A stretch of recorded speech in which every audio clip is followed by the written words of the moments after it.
Namaste. Hello everyone.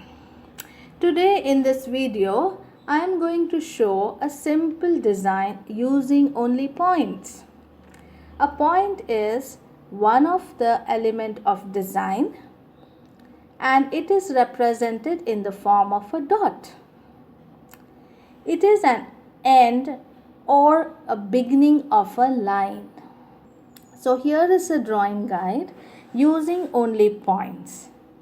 You can create your own drawings and designs for your art portfolio. So here it is.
I have made an art portfolio using all the basic elements.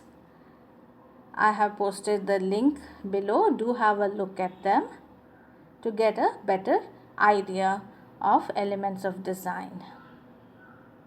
We have come to an end of this video. Until next time, bye.